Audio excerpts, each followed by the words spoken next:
उत्सव। और जाहिर सी बात है भारत आजाद नहीं होगा तब तक ब्रिटिश लोग रहेंगे ना। तो मैं आपको बताया था कि भारत में देखिए धीरे धीरे जो है अंग्रेजों ने अपना आधिपत्य जमाना शुरू कर दिया। शुरुआत में मैं आपको बताया था कि जहांगीर के शासनकाल में अंग्रेज व्यापारिक रूप में यहाँ आए और कहते हैं कि उससे पहले अगर बात किया जाए तो ईस्ट इंडिया कंपनी के रूप में 1600 ईस्वी में भारत में आए थे लोग। और 1608 में जो व्यापारी आया व्यापार के उद्देश्य से लेकर, वो व्यापारी कौन था? तो यह कह सकते हैं व्यापारी के रूप में अपना क्या कहेंगे वो जो पत्र रहते थे सॉरी क्या बोलेंगे उसको, एक प्रकार का वहाँ का जो आदेश इंग्लैंड का वहाँ के महारानियों का आदेश इस प्रकार को रोकने के आया करते थे और यहाँ के राजाओं को आकर दिखाते थे। राजा उससे अगर सहमत होगा तो ठीक है, वो राजा को डिपेंड करता था। स्कूल जाने से बच्चे लोग तो वो किसके ऊपर डिपेंड करता था? 15 क्लास होगा जिसको और इमरजेंसी को चुपचाप बिना वो निकल जाता है। क्या बात करते 1608 में पहले जो है उसको क्या नाम बताया था? हॉकिंस। और 1615 में जो है इसको बोलते हैं थॉमस रो। लेकिन याद है कि 1608 में सूरत में पहले अंग्रेजों ने अपनी कोठी स्थापित की। उससे पहले 1757 की जब युद्ध हुआ या फिर क्रांति हुई कह दो, उसमें कलकत्ता पर कब्जा करने का काम इन लोग कर लिए। कौन लोग? अंग्रेज लोग। मतलब कलकत्ता, बिहार, उड़ीसा और झारखंड, ठीक है, और कुछ या फिर कह सकते हैं यूपी के इलाका, ये सब उनके काबू में हो गए, समझिए। उसके बाद 1803 में आपको बताया कि दिल्ली पर कब्जा कर लिए लोग। 1803 में लॉर्ड लेक ने कब्जा किया। अकबर द्वितीय कह दो एक प्रकार का मुगलों का बस राम माता का राजा हो गया और लाल किले तक उनका अधिपत्य है, क्योंकि मुगल राजा लोग कहाँ रहते थे? लाल किले में रहते थे, उनका घर था, उनका अधिकार सिर्फ लाल किले तक रह गई। फिर मराठों को 1818 में आपको बताया था कि क्या आंग्ल तृतीय मराठा युद्ध में मराठों को भी अधिपत्य जमा लिया, मतलब महाराष्ट्र का पूरे इलाका उनका हो गया, समझिए। अब छुटे जो थोड़ा बहुत छुटे हुए थे उत्तर भारत तो लगभग पूरा हो गया। छत्तीसगढ़ भी उसके कब्जे में 1854 से शुरू हो गए, समझिए, क्योंकि नागपुर उनके अधीन जब हुआ 1854 में, क्योंकि यहाँ पर देखिए जब रघुजी तृतीय की जब मृत्यु हुई तो उसका कोई पुत्र नहीं था। अब कोई पुत्र नहीं था तो उसको जाहिर सी बात 1854, क्योंकि लॉर्ड डलहौजी ने आया तो एक नियम बना हड़प नीति के तहत अगर किसी का पुत्र नहीं है तो पहले परमिशन लेगा कि दत्तक पुत्र रखे या ना रखे। अगर लॉर्ड डलहौजी परमिशन दे दिया तो ठीक है, आप दत्तक पुत्र रख सकते थे, नहीं है तो संपत्ति किसकी हो जाती थी? अंग्रेजों की, ठीक है। लॉर्ड डलहौजी की अलग अलग नीति से ध्यान रखें, क्योंकि लॉर्ड डलहौजी के टाइम में बहुत सारे काम हुए हैं, जैसे कि डाक तार पहले और डाकों का पहले शुरुआत हुई है ना। पहले बार उस समय डाक टिकट जारी किया गया कराची से, ये था ना, कराची से पहले बार डाक टिकट जारी किया 1852 में। 1853 में मुंबई और 18 की पहली बार ट्रेन चली है ना। 1854 में आपको बताया था कि 34 किलोमीटर 1854 में आपको और क्या बताया था?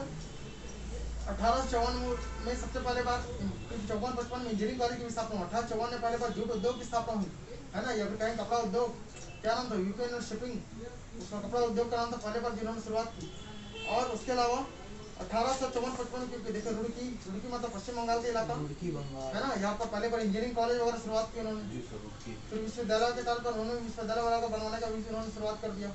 मतलब यहाँ से शुरू हुआ, समझिए। 1854 से ही वास्तविकता और भारत में लोग नए नए जो कार्य, क्योंकि हमारे यहाँ देखिए छत्तीसगढ़ में लोग क्या किए, एक तो तहसीलदारी व्यवस्था शुरू कर दिए लोग, पुलिस व्यवस्था शुरू कर दिए, तंबाकू, चाय, काजू को तंबाकू पुर्तगाली वाले लोग आएंगे ना। चाय वगैरह पहले आज लोग फ्री बांटे जानो।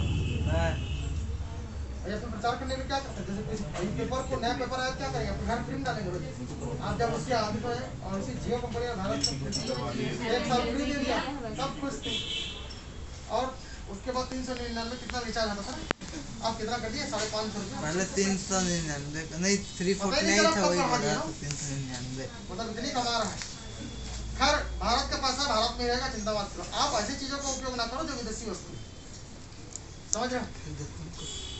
जैसे आपको बताया था ये रिलैक्सो मटीन बनाने वाले सब विदेशी कंपनियां हैं। भारत में लगभग कम से 5000 ऐसी कंपनियां हैं जो विदेशी कंपनियां हैं, जो कई करोड़ डॉलर रुपए यहाँ से कमा चुका है। लेकिन जब से नरेंद्र मोदी बने उन्होंने कह रहा है कि भैया आप आपकी कंपनी ठीक है दूसरे देश को, तो हमारे यहाँ आओ, हमारे यहाँ उत्पादन करो, हमारे यहाँ बेचो। उससे हमको क्या होगी? सस्ता ही मिलेगी। अब अपने बनाते थे, ला के हमारे बेचते थे, उसमें उसको ज्यादा फायदा होता था। अभी आत्मनिर्भर क्या बोलते हैं, आत्मनिर्भर भारत बनाने का काम कर रहे हैं ना, सेल्फ डिपेंडेंट बनाने का प्रयास कर रहे हैं। जैसे भी हो कम से कम आगे तो बढ़ेंगे। तो 11 दिसंबर 1853 को भोसले शासक रघुवीर तृतीय निसंतान की स्थिति मृत्यु हो गई उनकी। कहते 13 मार्च 1854 को लॉर्ड डलहौजी ने व्यापकगत या फिर कहते हैं कि जब्ती का सिद्धांत के तहत नागपुर साम्राज्य का कोई उत्तराधिकारी नहीं होने के कारण नागपुर साम्राज्य को ब्रिटिश साम्राज्य में विलय कर लिया, मिला लिया। छत्तीसगढ़ में क्षेत्र में लगभग 31 जनवरी को कोई उत्तराधिकारी नहीं होने के कारण नागपुर को ब्रिटिश साम्राज्य से मिला लिया कर 1855 तक मराठा शासन जारी रहा, जो जिलेदार के माध्यम से संचालित हो रहा था। तत्पश्चात 1 फरवरी 1855 को जिलेदार गोपाल राव, जिसको अंतिम क्या था अंतिम गोपाल राव जिलेदार था, उन्होंने छत्तीसगढ़ प्रशासन को सौंप दिया। अब क्या होता है इसके बाद छत्तीसगढ़ में प्रथम बार ब्रिटिश संरक्षण काल 1818 से लेकर 1830 तक था, लेकिन वो प्रत्यक्ष नहीं था। किंतु प्रत्यक्ष ब्रिटिश शासन कब शुरू हो रहा था? 1854 से लेकर 1927 तक ब्रिटिश प्रशासन ब्रिटिश शासन काल के दौरान छत्तीसगढ़ में निम्नलिखित परिवर्तन किए। सबसे बड़े नाम आता है इसमें डिप्टी कमिश्नर और कमिश्नर की नियुक्ति।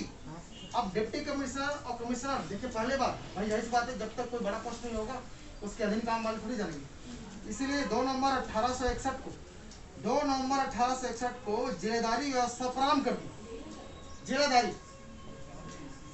इसके तहत 1862 में मध्य प्रांत को एक संभाग बना दिया। मध्य प्रांत में कौन कौन आया करता था? एक तो संबलपुर, रायपुर, ठीक है, और रतनपुर। संबलपुर, रायपुर, नहीं सॉरी, संबलपुर, नागपुर और रायपुर, ये 3 इलाका आपका आया।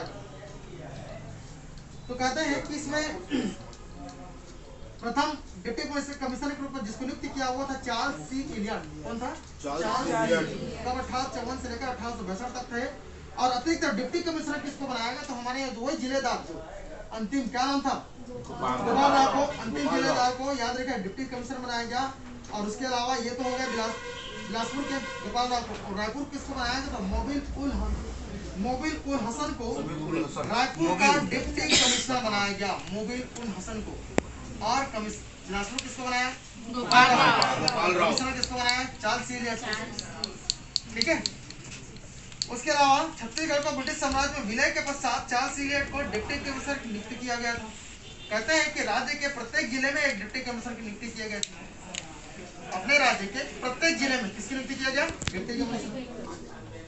उसके अलावा तहसीलों की बात करें तो 1854 में तहसीलदारी व्यवस्था शुरू की गई और ब्रिटिश साम्राज्य के विलय के पश्चात अंग्रेजों द्वारा छत्तीसगढ़ में तहसीलदारी व्यवस्था की शुरुआत की गई। कहते हैं कि 1854 के समय में छत्तीसगढ़ में 3 तहसीलें बनाई गई। वो 3 तहसीलें कौन थी? तो 1 फरवरी 1857 को 2 और फिर बनाया गया, तो तीनों दी कितना हो गए? 5, नवागढ़ और धमधा को। तो पहले पुराने में कौन थे? तो रतनपुर, रायपुर, ठीक है, रतनपुर, रायपुर और था आपका दुर्ग। ये 3 पहले बने। धमतरी है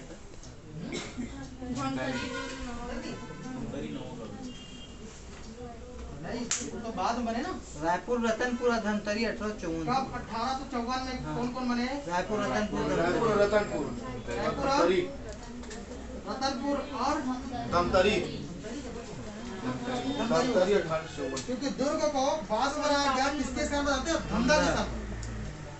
धमधा के स्थान पर किसको बनाया गया? दुर्ग। ये हो गया आपका धमतरी, ये 3 हो गई। अब 1857 में ना, 57 में 2 और नए बने। एक का नाम था नवागढ़ और दूसरे का नाम था क्या? धमधा। याद रखिएगा, धमधा को फिर चेंज करके तो किसको बनाया गया? दुर्ग। पहले कौन बना था? धमधा। उसके बाद कौन बना? दुर्ग। तो कितना तहसील थे उस समय? क्या? 5। ध्यान रखिएगा समय को ना। अभी हमारे यहाँ छत्तीसगढ़ जिला नहीं बना है। 1861 में जिला बनी है, रायपुर और बिलासपुर, है ना। उससे पहले हम जिला नहीं बना है। यहाँ पर एक प्रांत था, सीधे से समझिए आपका रायपुर, क्योंकि हमारे यहाँ तो कह सकते हैं कि 1854 में तहसीलदारी व्यवस्था प्रारंभ की गई। और तहसीलदारों को देखिए, वास्तविक डिप्टी कमिश्नर प्रशासनिक कार्य का प्रमुख होता था, उसको साथ देने के लिए क्या होती थी? तहसीलदार होता था। और तहसीलदारों को क्या काम था? तो दीवानी और फौजदारी दोनों प्रकार का न्याय करने का। और तहसीलदार के साथ नायब तहसीलदार भी हुआ करते थे। और नायब तहसीलदार के साथ और क्या हुआ करते थे पद? एक तो होता था सियानविस, दूसरा होता था कानूनगो और तीसरा होता था मुहर्रिर। मुहर्रिर मतलब वो डाक वाला काम करने का काम करता, मुहर्रिर। ठीक है। एक कानूनगो अलग होता था, एक होता था सियानविस। तो तहसीलदार नायब तहसीलदार, तो ये 5 विशेष होते थे अधिकारी जो तहसील ऑफिस में करते थे। कौन कौन? तहसीलदार, नायब तहसीलदार, सियानवीस, कानूनगो और मोहर्रिर, ये 5 विशेष ध्यान रखेगा। लेकिन कहते हैं कि महाराष्ट्र परगनों का पुनर्गठन कर कमाईदार के स्थान पर नायब तहसीलदारों की नियुक्ति की। मतलब जहाँ पर कमाईदार हुआ करते थे उसके स्थान पर किसकी नियुक्ति कर दी? तहसीलदारों की। कमाईदार किसका नेतृत्व करता था? परगना का था। वहाँ पर परगने के प्रमुख रूप में कौन हो गया? तहसीलदार। ठीक है, कौन हो गए? तहसीलदार। उसके अलावा देखो, ये तो हो गया तहसील व्यवस्था अंग्रेजों के टाइम में। अब बात करेंगे विशेष पुलिस व्यवस्था। तो पुलिस व्यवस्था किसके टाइम में शुरू हुआ था? 1856 में छत्तीसगढ़ को 4 पुलिस विभागों में विभक्त किया गया, 1854 में। तो पहला विभाग कौन था? वो था, सॉरी, पहला स्थान कौन था? रायपुर सदर, दूसरा होता था रायपुर तहसील, और तीसरा होता था धमतरी तहसील, और चौथा होता था रतनपुर तहसील। मतलब रायपुर सदर अलग था, रायपुर तहसील अलग था, रतनपुर तहसील अलग था, और एक बात करने किसका? धमतरी तहसील। तो कुल कितने? तो 4 भागों में इसको व्यक्त किया था। पुलिस विभाग को ध्यान रखिएगा, रतनपुर सदर, सॉरी रतनपुर, रायपुर, धमतरी और आपका क्या? रायपुर तहसील। उसके अलावा हमारे जब 1858 में जब पंजाब पुलिस मैनुअल छत्तीसगढ़ में लागू किया, इसके तहत क्या होता? छत्तीसगढ़ के पुलिस कर्मचारियों को मिलने वाले पोशाक मिलता था, हथियार मिलता था, ड्रिल मिलता था, उनके अनुशासन संबंधी नियम बनाए गए। कहते हैं कि 1862 में पुलिस व्यवस्था में फिर नई सुधार हुई। शुरुआत तो 1858 में हो गई, लेकिन बना कब? 1856 में नियम बनाए थे। लेकिन 1858 में police manual, Punjab police manual नियम बनाया गया, और 1862 में पुलिस व्यवस्था में नवीन सुधार लाई गई। कहते हैं इसमें छत्तीसगढ़ में पुलिस अधीक्षक और सहायक अधीक्षक और प्रत्येक थाने में एक थानेदार और उसके विशेष सहयोगी की नियुक्ति किया गया। कहते हैं कि जमींदारी क्षेत्रों में पुलिस व्यवस्था का काम कौन देखता था? तो कौन देखता था? जमींदार। कौन देखता था? तो कहाँ पर? जमींदारी क्षेत्र में ना पुलिस व्यवस्था का काम कौन देखता था? जमींदार देखता। ठीक है।